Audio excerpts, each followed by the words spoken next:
Mayong adlaw mga abyan, basin na tingala ka mo kung nga kita nagabiyahe. Ay subong nga adlaw, isa sa aton subong nga katuan ang ginabalik-balikan sa mga tao. Ang isa ini ka duog na kung diin makita naton ang pink trumpet o kung sakura tree. Gani mga abyan, update nyo ako, lagawon naton. Ano na kita mga abyan, halin sa highway mga abyan, may ala kita, gamay lang ang mga lakton, siguro mga 5 to 10 minutes ang atong lakton, kadto mismo sa duog. Ako sa diin na tanom, ang natawag na to na pink trumpet o kung sakura tree.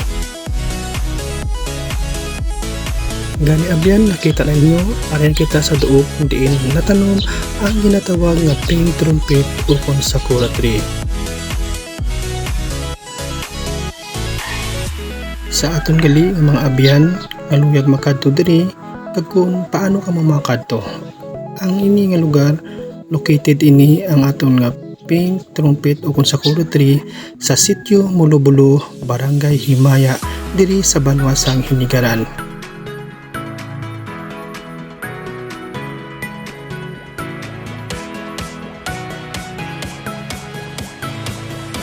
Mga abyan, siguro madamo sa inyo ang natinghala kung paano ini nagtubo ang ini nga puno sa ini nga lugar. Gani, tagaanta ka mo mga abyan sa gamay na nga trivia.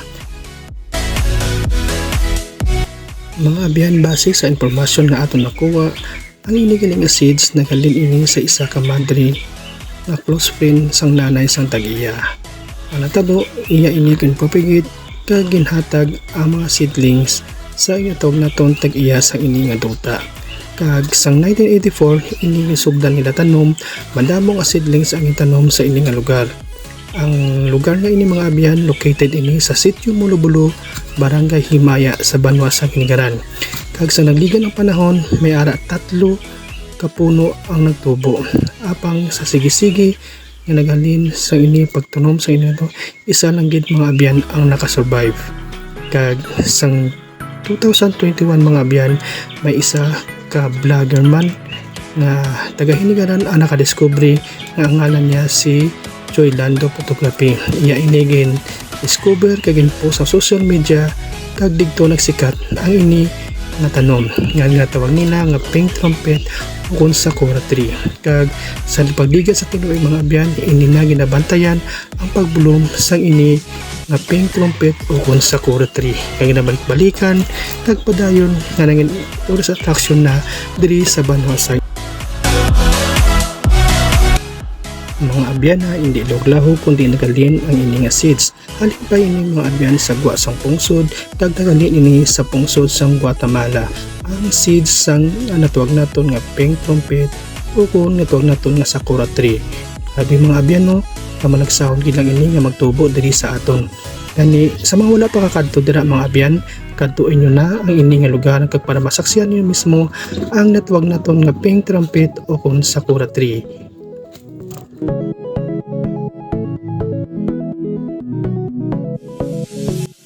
Kag mga abyan no, may ara lang gid nga panugyan ang tag-iya sa ini nga kahoy o kunduta mismo nga sa aton nga pagkadto diri nga ang aton nga mga basura ihaboy naton sa insakto gid nga basurahan o kung mas mayo magani mga kaabyan nga aton na lang ini dalon paagi sa aton nga magpuli kag hindi naton pagbilin nga maglapta kag ini sa padayon naton nga ma-enjoy ang ini nga duog kung ini sa mga blue.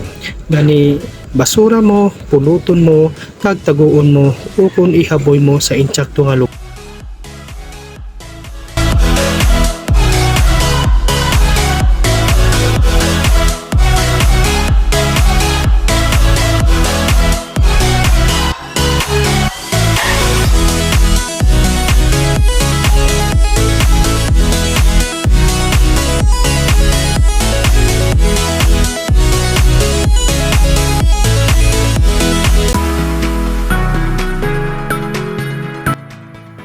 Gani, ano pa ang inyong ginahulat mga kabarangay, kapamilya, hagaran na, si nanay, si tatay, ang bilong nga pamilya, upod ang inyong mga kabarkada. Kadto ka mo diri, kaglantawan ninyo, saksihin ninyo ang matahom sang natwag naton nga pink trumpet o kung sakura tree. Gani kadto na kamo mga kabarangay samtang may anak pa sang bulak kag naka-bloom ang ini nga kahoy.